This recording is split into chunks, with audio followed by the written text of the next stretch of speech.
Hey guys, I wanted to. This is gonna be a little bit of a different video.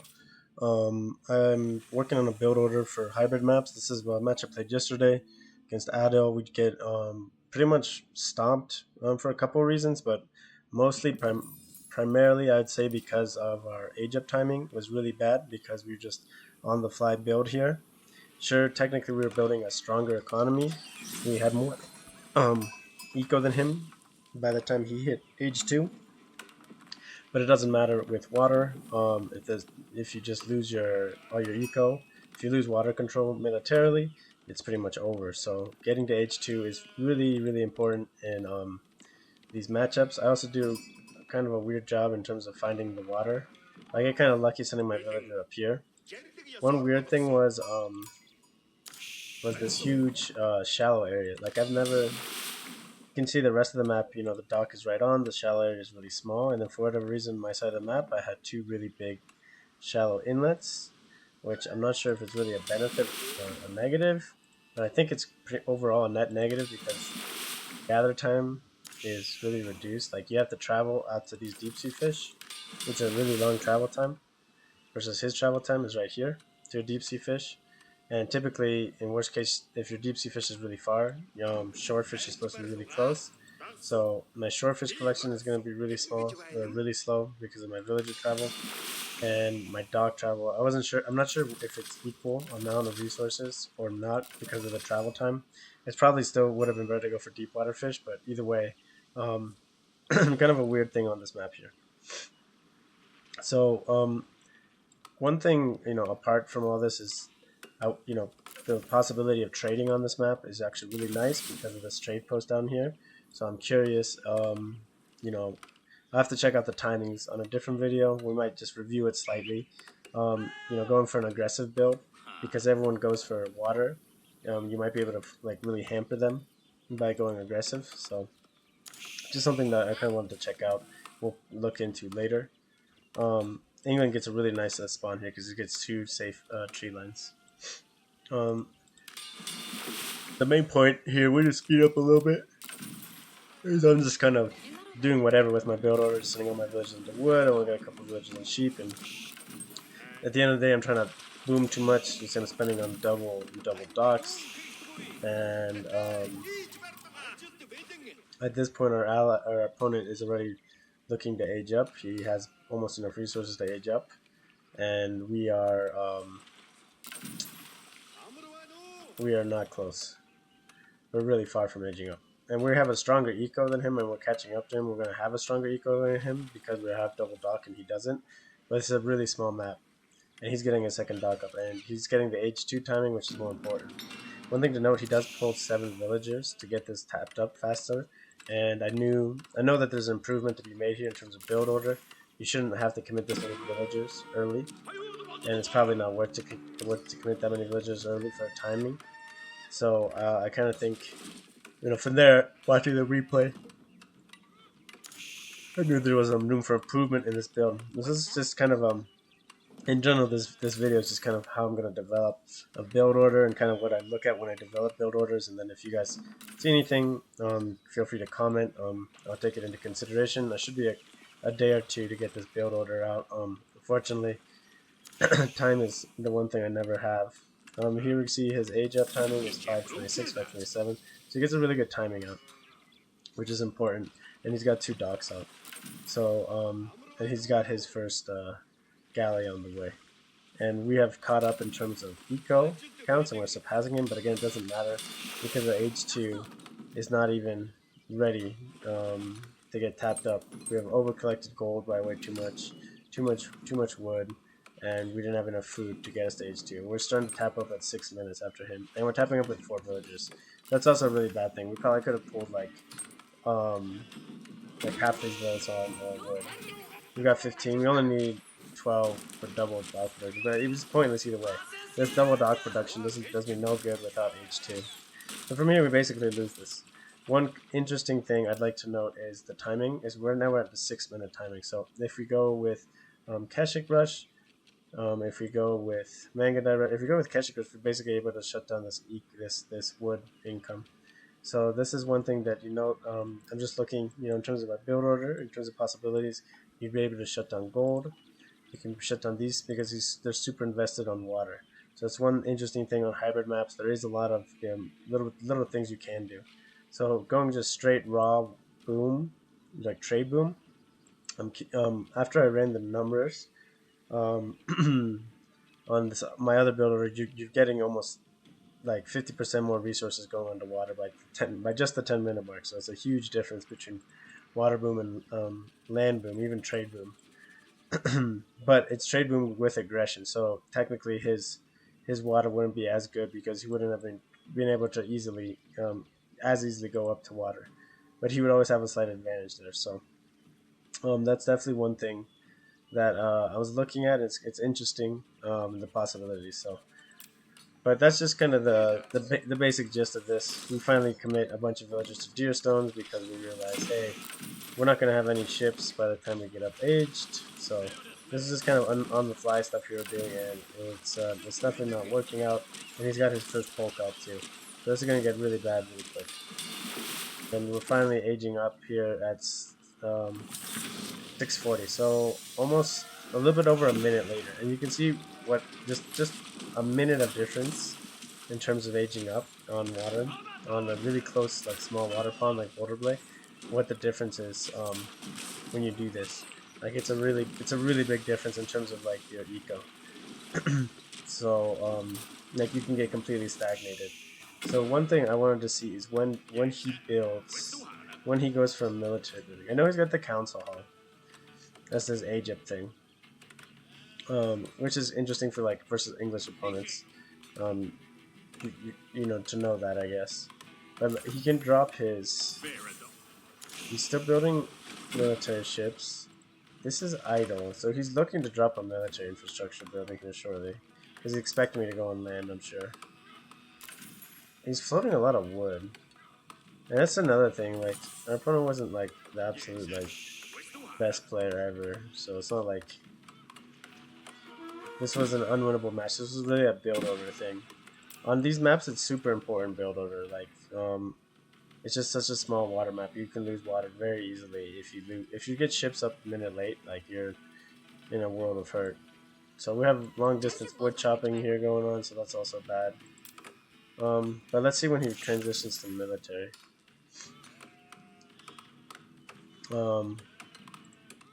Yeah. So even like, I know if I went like an all aggressive like land build, he wouldn't be able to boom as well as he did.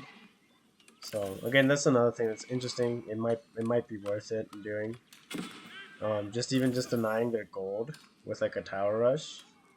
Denying them the aid, it might be really big too.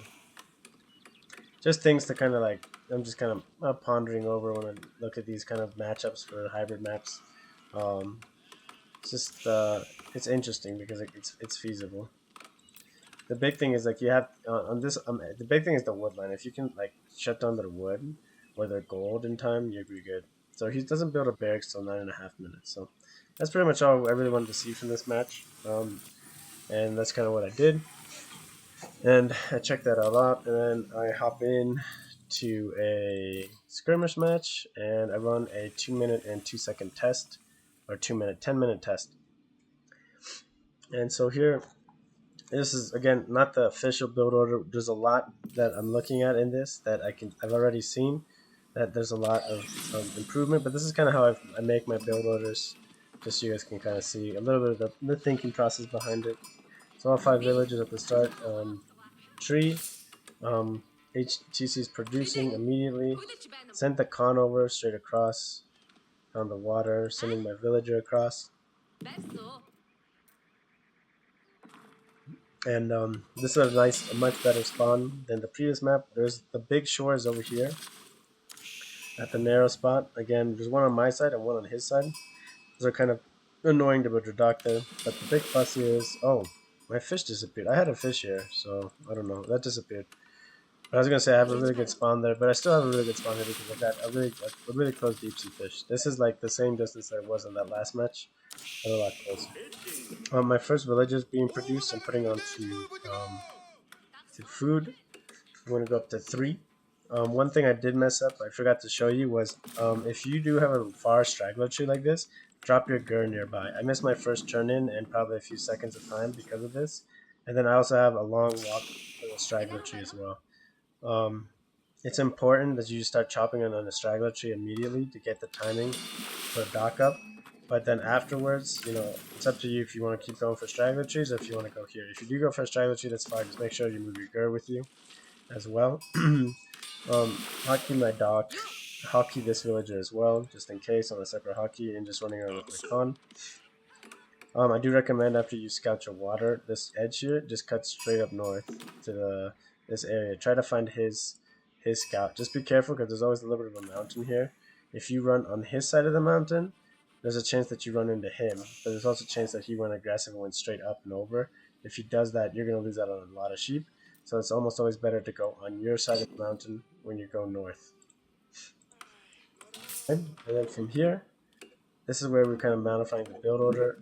These guys finish this, and they're shift clicking over to here, and I'm moving the gur over to our stone. And basically what we've done here is we've got 7 villagers, so 2 villagers, 3 villagers on food, 2 villagers on wood, and then the next villager onto gold, and we're going to rally onto gold now. We basically, if you see the split, we have 7 on food and 1 on gold. So it's kind of like when we start rushing our fast age to normally. We go 7-1 and then 7-2 and then 8, and we go up to 9-2. That's kind of the same principle behind it. I do have these villagers hotkeyed as well. These 3 villagers, and then I like to have 4 on the age up timing.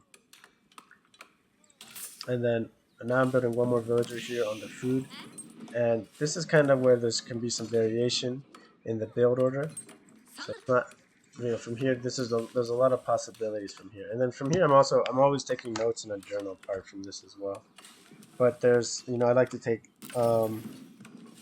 little notes to see where I can improve for each thing. So, some notes is like this: the really long distance straggler time is going to slow down my build. And we're going up to 3 villagers on gold is at the end of the day. And we can see now that when we get enough resources for age up, we'll pause it here, because the key, is to get pretty much the same resources at the same amount of time. And one thing we'll check is right now our villagers are going to drop off gold, and he's dropping off. We're going to pause it. He's dropping off at 190. So we wouldn't have this. This third villager is coming. He's dropping his first drop is right here. So food wise, I want to check here how much food we have. We have 7, 21, 58, 90, 119, 124. So we have 124 food here. So for a forced drop off. So we can see now and this is kind of like where I kind of see little details. We dropped an extra villager here on food collection because I was worried about not having enough food for the age up timing. I felt like when I was at 9-2, like I wasn't going to be able to get up there in time. But we see now by the time that we're coming up here, we have actually 124 resources here. So 124 resources puts right now currently our food at 484 and 190 gold. So we would actually, if we had, instead of going 2 on the gold, 1 on the food, 1 more back on the gold, actually the faster age up would be 3 on the gold and then maybe 1 on the food, but it's probably better just to go directly back on the wood. So this 4th villager on this food is not really necessary. He's nice for the age up tapping, but it's probably worth it more just to pull 1 more villager onto the group from over here on woodline. So this is just a little detail, and when these little things happen, I like to take notes, and this is kind of how you min max as well, adding up what your total resource is. So really, what my factor that I'm short on is actually gold. Even though I thought I was going to be short on food, I'm actually short on this gold. So that's just going to be a variation in the build, and I just always make a note. Instead of 2 on gold, you know, I make a star and just on my build order list, and instead of 2 gold, I'll go 3 on gold. And then it's probably going to be a force drop. So I make sure to make a note. Force drop on food is a possibility for the ships, because the ships are, you know, they store so much food. Sometimes it takes a minute for them to drop it off, and you can have a whole bunch of resources just chilling out at sea, or like we see here, 120. So we'll keep going with the build order. We should be tapping up here shortly. We get enough gold now. And you can see we should have been tapping up pre 350. And we're tapping up now, and we'll start tapping at 356. That's similar to our, a little bit earlier than our opponent from last game. But the difference is that we're only tapping up with 4. So we're actually getting more, a better eco right now. Something that happens later on in this build order, we're going to see that I start floating a ton of food and a ton of basically food. I don't have where to spend it. And so one thing that I'm noting for this build order that I already made a note here, and you guys are going to see it shortly, is that I have all this extra fishing because I'm building so many fishing ships, which cost food. So really, when this deer stones start tapping up at 4 minutes, that's like 1 fishing boat, 2 fishing boats. So honestly, at 6 fishing boats, I can probably stop at 6 fishing boats temporarily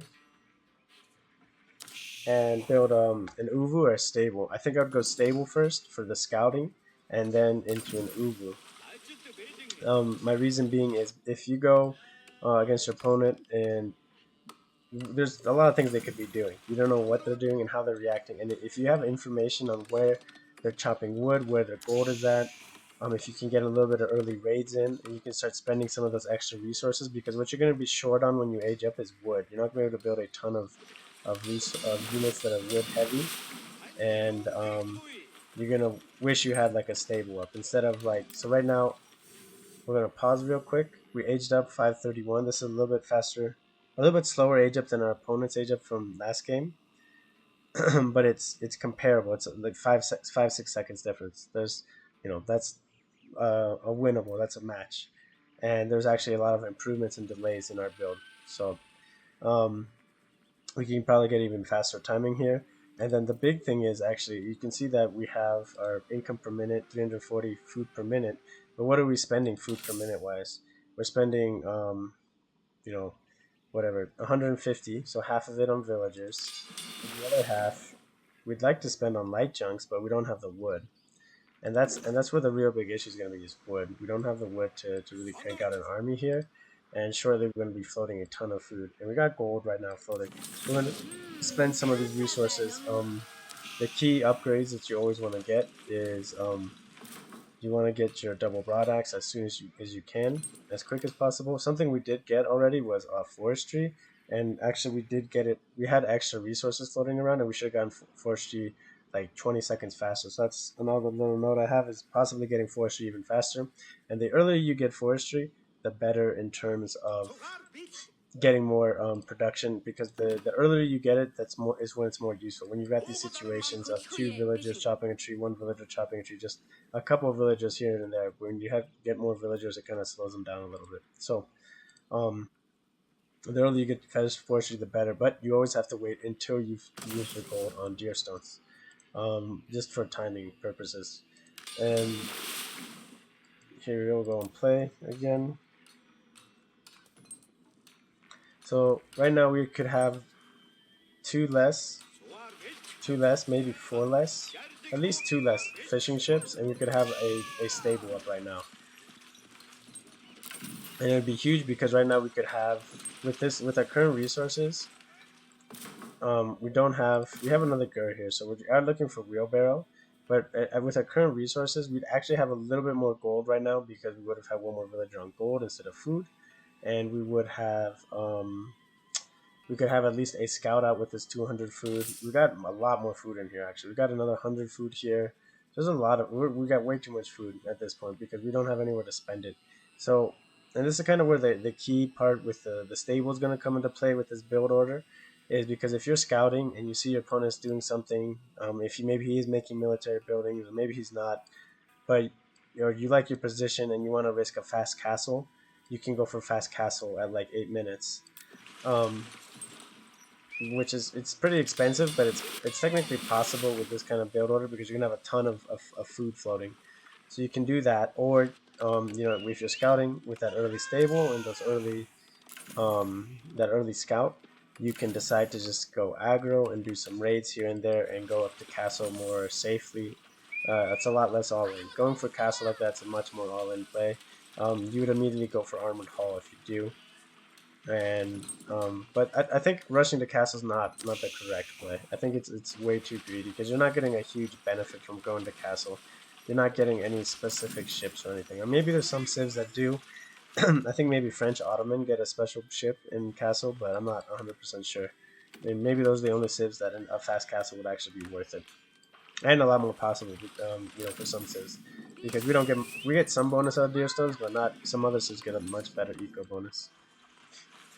So, and you can see here now, at the 7 minute mark, we're floating a ton of food and a ton of gold, and we're getting our upgrades. We're trying to crank out ships, but we have to try and build fishing ships at the same time because um, we don't have enough gold sometimes or wood sometimes to build military ships. So um, all these resources that are getting banked up that are extra, I think in like the improved version of this build order will be being used up making keshiks. If you were able to throw in keshik raids on your opponent, kind of as we saw before, it's going to slow down his production on land, and early knights are going to be really good at raiding and harassing under a tower.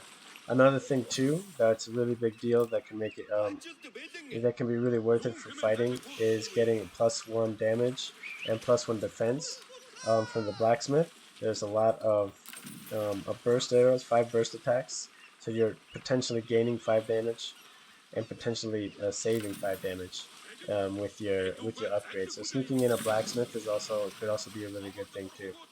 And getting that and where you're going to be able to get some space in your if he's just going straight on here with wood and stuff, where you're going to get space to do that is that early stable and being able to spend some resources there to rush some units across and really delay his production here and force him onto land a little bit, and will help you secure water. So, and after securing water, you're gonna be able to really go on land really hard. And the nice thing too is it should be a little bit more balanced on water. You won't be overcommitting. It'll help you to not overcommit. But again, this is just all kind of up in the air in terms of theory crafting and just kind of ideas in terms of how we're going to try to build it out. And I guess I should have had it on villager numbers throughout this whole time. But you can see we could possibly go, if we don't go for this Keshik, where these Keshiks that we have, we could possibly have gone for a fast castle here. So again, I don't think it's the right play, but I think it's interesting and might have some possibility if you scout it and you think that it's the right move. But I don't really ever think it is. I think you can go for some really good aggression, sacrificing a little bit of food eco early because you're gonna have on this build we have a lot of food floating. So that's kind of what I do with build orders. I do a build order. It's kind of a rough idea. Take notes on time, take notes on key timings like age up and where I can min-max the age up timing, and then kind of go from there and min-max resources from there. Floating tons of food and gold, so that means I need an additional production building. Luckily, it's not too difficult. It just takes some time. So hopefully by tomorrow I'll have a pretty good build order out for you guys.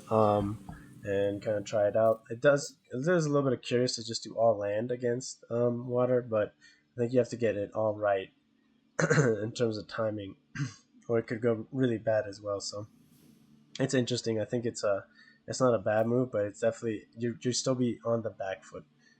Um, I think because you can't get enough critical damage in raiding that early. So that's pretty much it for this video, guys.